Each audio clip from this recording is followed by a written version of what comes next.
Talk to me about P.F. Sloan. I have a lot to say about P.F. Sloan.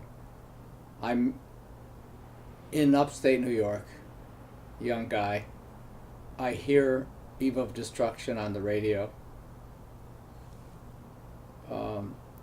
I heard other songs of his, but it moved me so much, and I was compelled, and so I think I started writing a song after I'd already written a few things, but never ever had any hope or wanting to be a songwriter or anything. I was interested in world peace. And I thought, boy, this really speaks to my heart, and this is what's going on in the world, and no one's capturing it. And it has I was aware of the Old Testament when I was younger and growing up, and it reminded me that his lyric and that song had the feeling of Hosea, the book of Hosea, where it says the Lord has a controversy with the inhabitants of the land. And I thought, wow, this guy really speaks to me, maybe more than the Beatles, than the Beach Boys. It's close, because I was pretty serious at that point, after going through years of being a juvenile delinquent. P.F. Sloan, I didn't know him as Phil, as I do now, but I thought it'd be great if I could go and someday, meet him and talk to him. So years later came by, and I come out here, and I signed with the Beach Boys, and as you guys know and do many things, Daniel and Marilyn Wilson, the wife of Brian, her new husband, they invited me to a party, and Phil Sloan was there. And we started talking, and that night I went home and wrote a lyric called The Soul of a Woman, and I sent it in to him. And within a few days, he had the whole thing done. He hardly changed a word. It ended up making it to his Sail Over album. But we had an instant connection, and I think I inspired him and he inspired me. And he took a liking to me, and we started working on things. And we ended up going to India together. He brought me into the Wild Honey Orchestra in the 1990s, maybe 97, at the El Rey Theater. He told them, I know the original guy that wrote Little Bird and Be Still, and maybe I can get him to do it. And he said, would you do it? I said, well, I won't do it as a singing, but I'll combine the singing with a narration.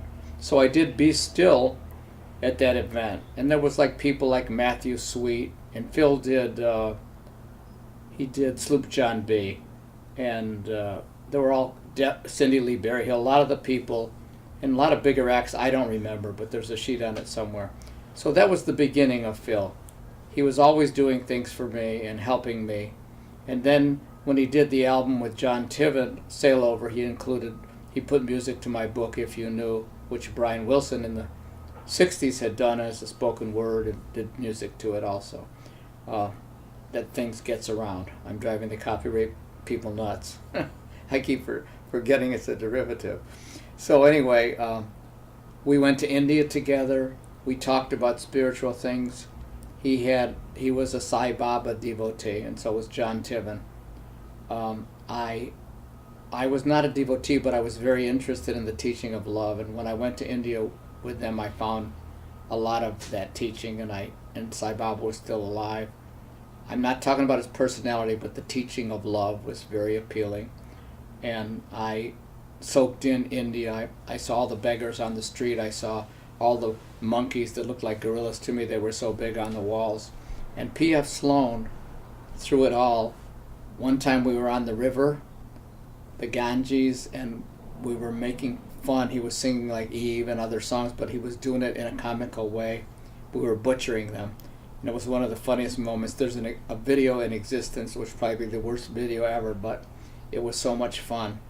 And I really missed the guy. We talked every day.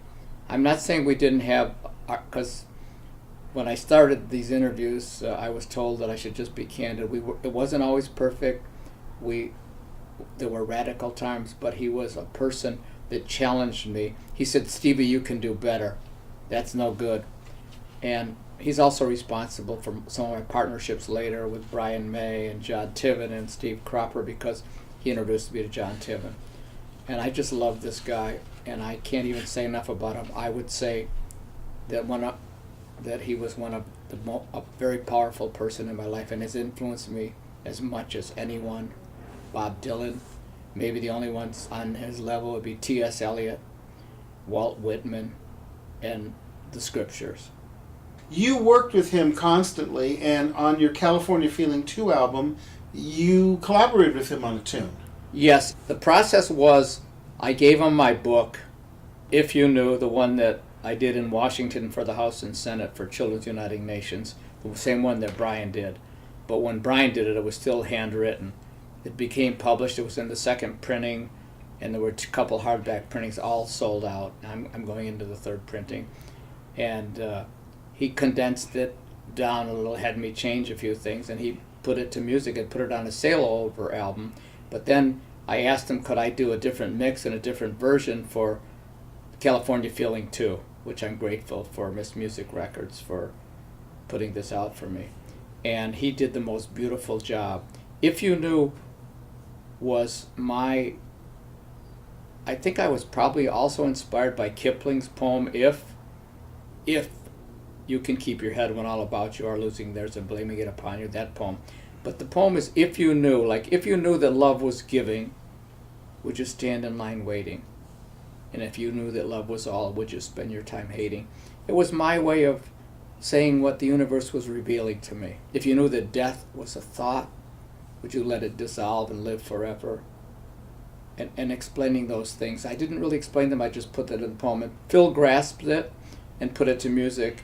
And even he made a joke when Time interviewed him, or Newsweek or one of them. He said, well, Stephen sent me this 250-page book, and I put it down to 3 pages. But it was more like a 40-page book that he helped me cut it down. And but he would always striving perfection, and he added a great dimension and layer to my life. I'm extremely grateful to him. And I doubt I would have had a lot of things going on if it wasn't for Phil. He's one of the people. You also wrote a tune. It's a composition you and Brian Wilson wrote that was later recorded by Brian Wilson with Paul McCartney. Take me through the genesis and the process of the songwriting, because as long as I've known you, you always wrote titles and words and lyrics first before the music people got involved with your whole trip. That's what I seem to remember. What you say is true. I always wrote the words first and he put music to it. But in this case, Brian already had the melody, so it's one exception. That's why probably it sounds a little different than Little Bird. Brian already had a structured melody. I did not change a note of it. I put the words to it, and he gave me that melody. And on the way home from his house, I got this idea. It had nothing to do with Paul McCartney. It was about a friend. What kind of friend would you like? Or maybe God or something. And I didn't mean it corny, but it was like a friend. When I look back at my life, when I look back at all the years, it speaks to those kind of things. It goes, you have courage, you risk it all, you pick me up, and every time I fall, you inspire me every day of my life. A friend like you, a friend like you. And I just meant it in such a honest, sweet way, and who of us could use a friend like that? So as time evolved, Brian and I were working. The process was at the second collaboration was that he would give me some melodies. Now what happened is we got 3 or 4 songs going. We also got Touch Me, You Touched Me, which was also on that album, if you remember. And originally it was called Touch Me Angel, which I like a lot. I probably even like it better than the one we did. But that was like a 50s, cherry, I'm full of cherry soda. It was like going back to that era. You touched me. I reach out across eternity. That melody would go. But somebody said, well, there's already an angel song, which I don't know what has to do really with that I had Touch Me Angel, because I still would stand by that, and if I record it again I may put that in there. And the McCartney one, they got Paul to do it as a duet, and that was on his album Getting In Over My Head, which was kind of rushed out. It's available now on vinyl. So it sold a lot of records, and I was able to buy get an apartment and do different things, and it helped me a lot.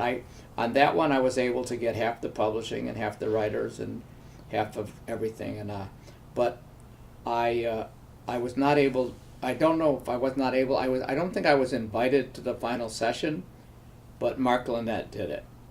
But I just want to make it clear, I did not write it for Paul McCartney. He did it. What I told Brian is, I am not going to say I wrote it for him because it's not true. But if you want to dedicate it to him, that's how I said it. I think it was promoted more like written as a friendship, which sounds like a kiss-ass thing, which I am not. Anybody that knows me, I don't do that kind of crap. I just don't do it. It was about friendship.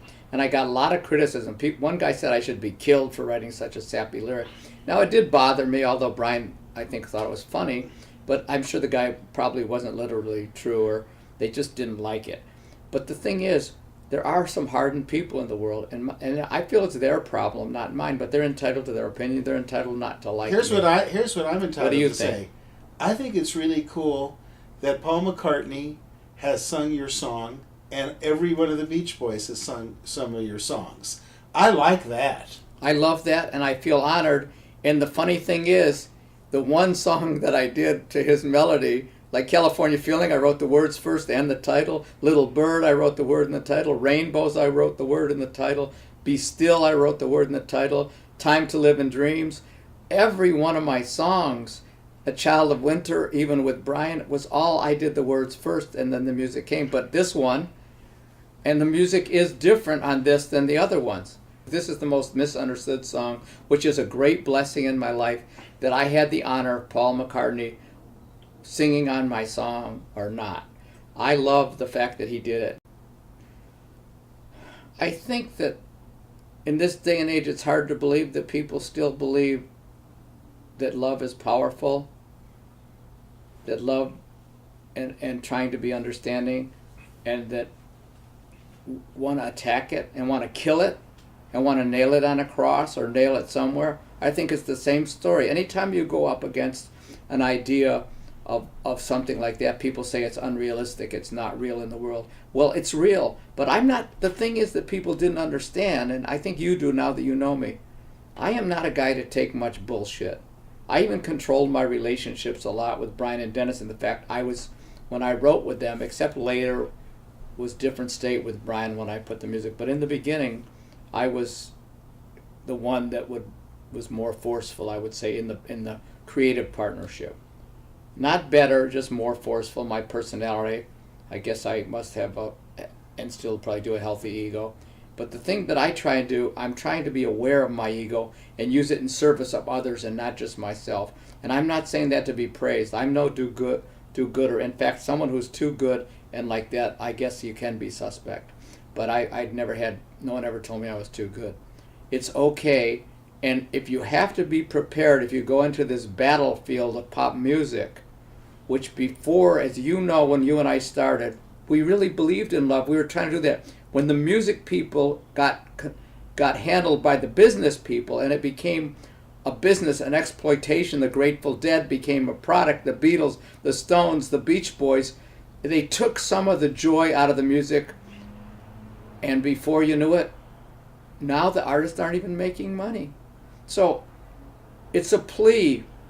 I wrote that poem you remember that in the way back, Harvey. I, the poet, cry out to my world, I cry out for the natural man. Never has he been more needed than our time. I cry in a world torn with wars and murders and hate. Always the voice of peace and silence, there will be a hatchet. Look at the Holocaust. Look at the things that people don't want to talk about. Look at all the positive thinking movements, which have some good in them, but you can't ignore the fact of all the people starving in the world and all the things like that. I'm not going to sit by. I do write crazy, funny songs and stupid songs too, but I also want to do aware songs that make people think. I did a song with Brian May on the this new album too, the other album, Each Soul Has a Voice, with John Tiven, called Rude Awakening. It's awakening from the belief that materiality can solve anything. And I'll stand by those ideas, and I'm open to criticism and open to talk, but for the people that don't like me, I don't hate you. I even love you and understand you, but I mean no harm. And sometimes maybe someone brought to my attention lately, this is very important, Harvey. When I wrote Be Still, some person said jokingly, don't tell me what to do, don't tell me to be still. And what I'm saying is, I'm saying be still as a consideration. It's my view. I'm not ordering you to be still. So if I ever give that tone when I read, God forgive me, I don't mean it. So I wanted to say it publicly on a video. Now, while you brought him up, since our last discussion, John Tiven, like P.F. Sloan, is a vital component of your creative journey. On your recent new California Feelin' 2 album, and efforts and endeavors with, Yo Mama, and just songwriting and gigging with him and going down to Nashville. So talk to me about him and how he entered the dynamic. And John Tiven is an amazing guy. He's just a wonderful, talented, energetic, and his wife Sally, and he was even friends with the guy that wrote the Basketball Diaries that used to go with Patti Smith. He produced the first Alex Chilton record. He co-produced a record with Steve Cropper, the Five Royals, which you know about, and he's just a wonderful guy, and he's helped me a lot. But what he did is he tuned into a side of me where songs that I wouldn't write, where I created a pseudonym, Yo Mama. Actually, isn't it the Five Royales? But that's a whole other rap. Okay. Yeah, you're right. Okay, anyway, not a problem. I stand corrected. I just couldn't let that go by. Don't let it go by. I'm not the thought police. It's just... I'm a freedom fighter. I stand. Yeah, thank and you. That's also Steve Cropper's favorite guitarist. I stand by. Is in that group. Okay, you have done a lot of work in the spoken word community, in the poetry community, readings, working with Bernard Fowler, who sings with the Rolling Stones, Stacy Keach, Rod Steiger did some of your poems. You've been around, you met Jim Morrison, you've been around this poetry and spoken word thing for decades. But I want to know how being an active poet, from publishing to doing poetry readings, has influenced and informed the most recent recordings you've done. I mean, I know you're doing a bit of singing on some more recent recordings, but what do you get from the poetry and the word world that informs your lyric writing that might be different, let's say, on this new California Feelin' 2? That's a great question. What I would say is, and I don't mean this unkindly, I don't really too much love, although I do some poetry readings and poetry groups with other poets. It's not, it just seems like too much for one night to grasp it all. I like opening for a rock act. Somehow I've become that kind of spoken word artist. I like clubs with other musical groups, maybe one or two poets. On occasion, I'll find someone I want to collaborate with. I would say that the poetry world, for me, I would like to combine it more with music and use it at music events because you can reach more people. And sometime I will chant, as you've heard me before, if you can call it that. And so what John Tiven did and these people and Brian May on the record, I sang, they wanted me to sing. I know I'm not the greatest singer. I know people say don't say that on video, but I'm not. But I've learned, Carl Wilson taught me, and I said this before, Stevie, just whisper, and then add volume. So when I sing, you know you are, and then there's room for volume, and you're probably not going to go off pitch. So I'm learning, and then when I got with Tiven, it became more rock and roll, things like, just like Mick Jagger, whatever style it might be or whoever I want to do. So I'm loving it, I'm enjoying it, and maybe the pressure's not on to be a number one lead singer. And I like the sharingness, and I like the camaraderie, and I like something that I didn't get in the early Beach Boy days. I'm learning to meet all the background players, the guys in the band, and they're wonderful. And a lot of them don't get heralded. There's more than just the wrecking crew. There's all kind of schmecking crews and people that no one even heard of that I think should be celebrated. There's great musicians. I met a young musician, Rob Bonfilio, who maybe is not a household name, but a great guy. Caitlin Wolfberg. I've met a lot of great people. Dan Collins. Just so many different people that have been really wonderful, and I'm so grateful to all of them. About a year and a half ago, you opened for Rodriguez at the El Rey Theater. Oh my God. Talk to me about that. Oh my God. Oh my God. I mean, I did see you perform Be Still in front of a packed room. It was kind of meditative, and there was a keyboard up there, and I just thought that was really cool. Alan Boyd, I had to sneak my friend Tracy Landecker into the dressing room because I only had one pass, and I gave it to my friend Jill, that you know, Jill Jarrett. But Matt calls me, the owner of Light in the Attic, and he said, it's our 10th anniversary and we're picking 4 artists.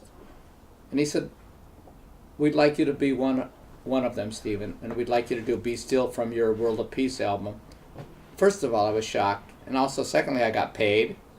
My God, a poet getting paid, this is like, I thought it was like the beginning of the second coming. In fact, I thought maybe I'll get Kubernik in the mix. So anyway, I was thrilled to open for him, and we had a great talk, and his car broke down, and I hung out with him a lot, and we talked a lot. Somewhere there's pictures of us. I think there's one out, but he's a sweet guy. He seemed a little fragile then, but I think it was having problems with his vision. But that was a great experience, Harvey. I know they came to see Rodriguez, but a couple people came to see me, like my friend Chip Rosenblum and his wife, Kathleen, and Olivia and Alex, his kids, and that was a big thrill for me. And Jill came, and Harvey was there. And I think Harvey, some people that finally got a chance to see me in a big venue, and Alan Boyd did a beautiful job. And Alan Boyd said at the end, sing it. So I sang it after I recited it, kind of like I did with the Wild Honey, but I did less of it. And it was just a wonderful, and more people came up to me after. I was having a fight with my boyfriend, and what you said, and Be Still, and you know, things like that. I don't know who the people were, but I was kind of blown away that these young kids could relate to this. It was just, I did that thing 50 years ago the first time. I'm doing it again.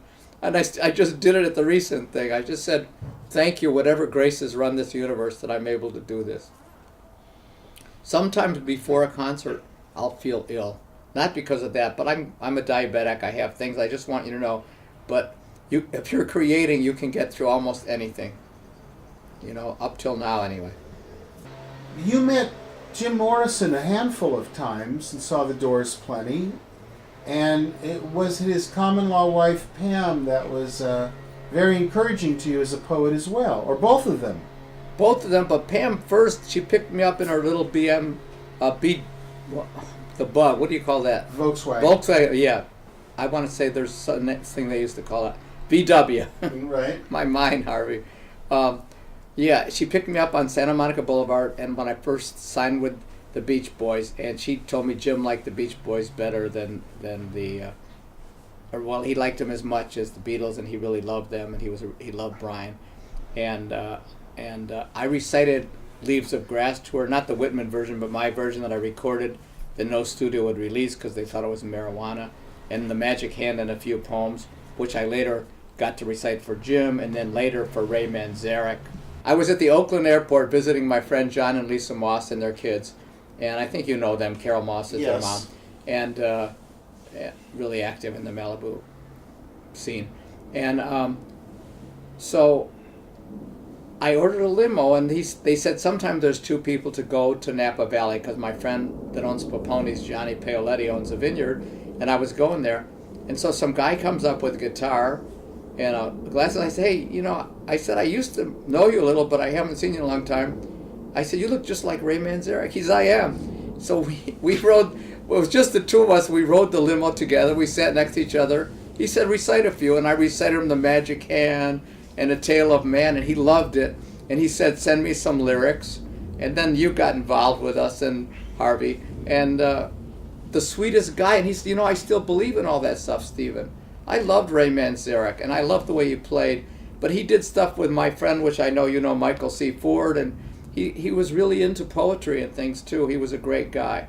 They're all great guys, and I've had since I've done a few things like a funeral John Densmore and I both did poems at, and John came up and gave me a hug and kissed me after. Was our friend Patrick Morris, and I don't mean to be throwing all these names, but this is a painter, an artist that was a great guy, and so there's a community where Harvey and my friend Dick Gutman and other PR, that all people that works with Streisand and Cary Grant, that where all the thread runs from the Beach Boys, from the Babies to the Beatles to T.S. Eliot. I'm just saying there is like a fabric, there's like a quilt connecting us all. I think in one of my poems I said, if only we could all sleep under a gigantic quilt, and the division that separates people, even though it's in the world there, that I don't really see a real need for it. So, but it's Okay. there. This year, in May, is the 50th anniversary of the retail release of the Beach Boys' Pet Sounds album. I know you met Brian on the heels of Pet Sounds just before he was starting the Smile Project. And you have had your songs performed on stage. In fact, on the Beach Boys' 50th year reunion tour, I know that, people did Little Bird on stage occasionally at the concerts and the repertoire. David Marks, David Marks, an original Beach Boy member, yeah. sang it. And then Jeff Beck heard the tune, didn't he? And well, the funny thing is when Al Jardine said, "This is Stevie Kalinich that wrote California Feeling," and he goes, and Jeff Beck shakes hand. He goes, "Little bird up in a tree," and he says, "You got more like that?" And I said, "Son, I've got many more. Just give me a call." So, what does Pet Sounds mean to you at the half a century mark? As mixed up as all of us are with all of our problems, which I'm not ashamed to say, I have no perfect answers, no perfect solutions. As many crazy things and impulses and feelings and hurts and this, that the Beach Boys could take out of those lives that were not always harmonious, that had a lot of interest, that Brian Wilson could create out of Hawthorne, California, something that transcended time and space, that seemed to find the harmony that it's okay to be wounded and fractured, and to have a stillness and a softness about yourself as well as to have other moods and seasons. Pet Sounds, to me, speaks to the heart and to the consciousness of mankind, that out of this, that maybe an album like this could have never appeared at any other point in history. It just met the needs of the time. I think for those of us that really perceived it, and Harvey, you can comment on this, because it was like a tonic. It was like that you read about the fountain of youth. It was like a drink that would replenish you when you were thirsty, when you're starving, when you're going along, my life's mixed up. There was such beauty and such sadness. It was sitting on a bed of deep sadness. And yet the harmony was saying, don't worry, baby. Whatever. It's going to be all right. And that somehow mankind, with all its broken footsteps and all its fragments, can pull together.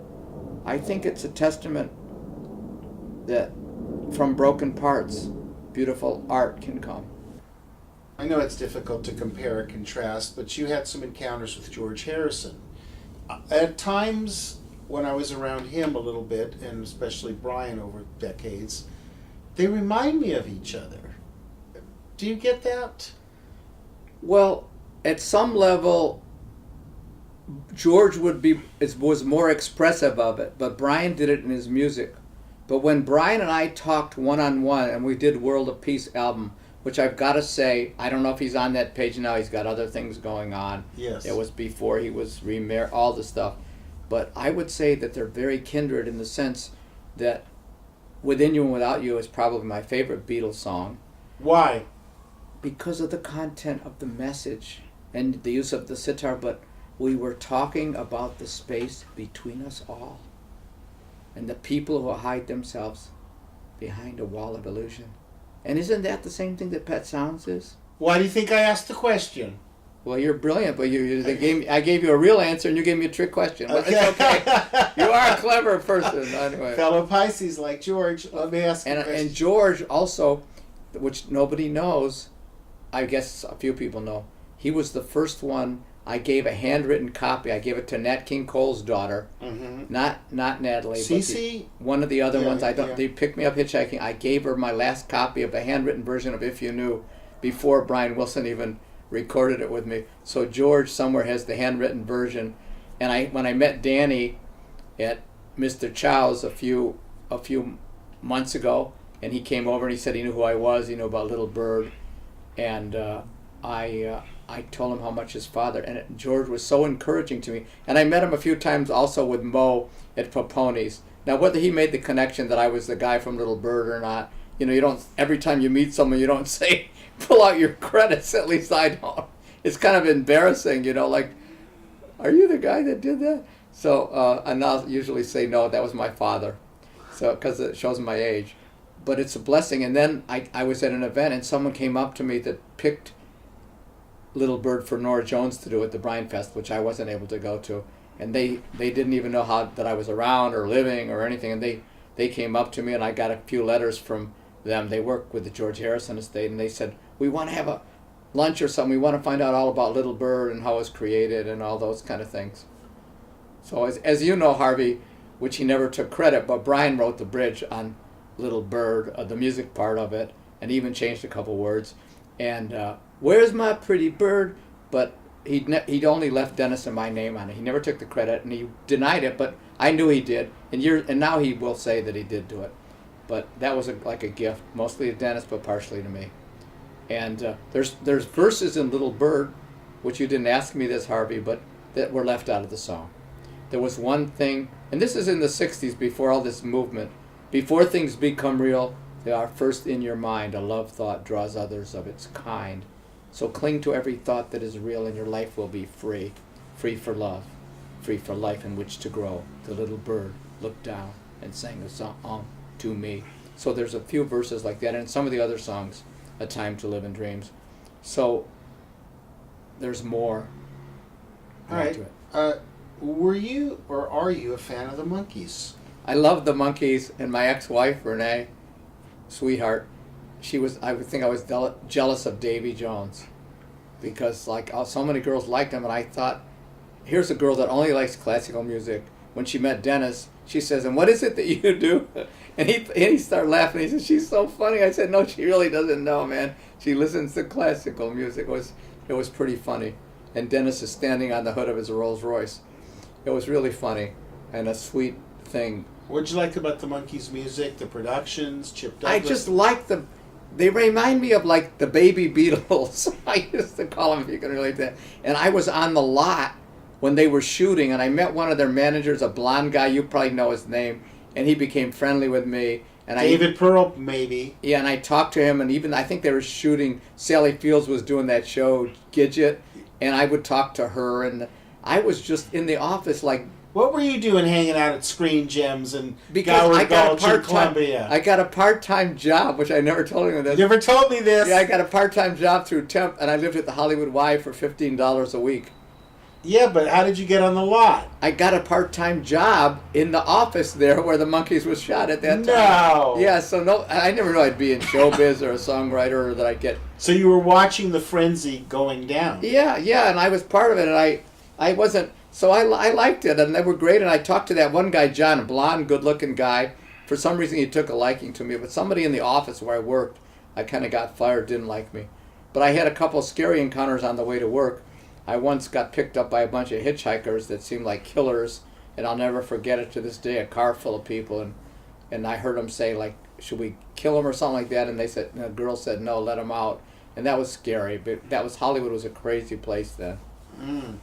Of course, I think the best story you've ever had is when you were going to Syracuse University. You lived in the fraternity house with Felix Cavalier before he formed the Rascals. Yeah, he was also with Joey D. the Starlight. Right, and what was he like as a musician before the Rascals? He was incredible. He would entertain the whole house, and they used to call me a grill because I had braces, and my roommate had a retainer, and they used to call us Bar and Grill.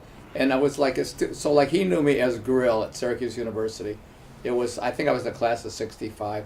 The sweetest guy, but I never showed any inkling that I would be a poet or in music. And years later, you meet him again, and you played work with on him. Soul of a Woman. Yeah, he works with you. He played on the PF record. I wasn't there, but they called me from Nashville. Is that a weird? He played on it. Yeah, I love Felix, and I have good memories with him. Do you love the Rascals? I love the Rascals too. He's a great guy, and it was fun. But being his fraternity brother makes it special. The only thing is, the reason I didn't follow through more, and Phil Sloan brought up to me, you know, he probably thinks we're fraternity brothers with him. You don't call him for years, and now that he's famous, you want to connect. So I love Felix, but I didn't make the connection yet with Steve Cropper, who worked on that album, the new one with. But wait a second, what the fuck were you doing in a fraternity? You're always so anti that kind of frat boy drinking kind. That's not you. Well, I went through a phase where I guess I wanted to try and be a little more like a Kennedy. Right. If you look at my pictures before I went nuts with the hippie thing, I was like, I had the ascot. You've seen those pictures on Beach. Like the Beach Boys met me, I was like a very stylish, like more in the Kennedy tone, and then all of a sudden I became like, you know, Zarathustra, which I think I called myself. God, that took a little arrogance, didn't it? Zarathustra and Thalibius, our group for the Beach Boys. That was a little nuts, but. You have the best hitchhiking story of all time, as far as I'm concerned. Which one? I think professional football players picked you up hitchhiking.